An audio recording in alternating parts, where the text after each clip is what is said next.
ദൈവതിരുനാമത്തിന് മഹത്വം ഉണ്ടാകട്ടെ. കർത്താവിൽ പ്രിയ സഹോദരി സഹോദരങ്ങളെ, 2023 ക്രിസ്മസ് സമാഗതമായിരിക്കുകയാണല്ലോ.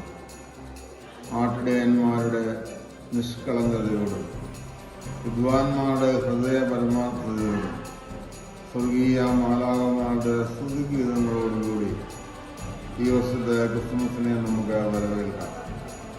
ത്രിത്വത്തിൽ രണ്ടാമനായ ക്രിസ്തുയേശുവിൻ്റെ കന്യകമറിയാമലയുടെയുള്ള മനുഷ്യാവതാരമാണല്ലോ ക്രിസ്മസ് എന്തിനു വേണ്ടിയായിരുന്നു എന്ന ചോദ്യത്തിന് ഒരേ ഒരു ഉത്തരമേ ഉള്ളൂ. ദൈവം ഭൂമിയിൽ മനുഷ്യനായി പിറന്നത് മനുഷ്യരെ ദൈവികരാക്കി തീർക്കുവാൻ വേണ്ടിയാണ്. ആകയാൽ മനുഷ്യകുലത്തെ ദൈവികരാക്കി തീർക്കുന്ന ഒരത്ഭുത സംഭവമാണ് ക്രിസ്മസ്, അതായത് ക്രിസ്തുയേശുവിൻ്റെ തിരുപ്പിറവി.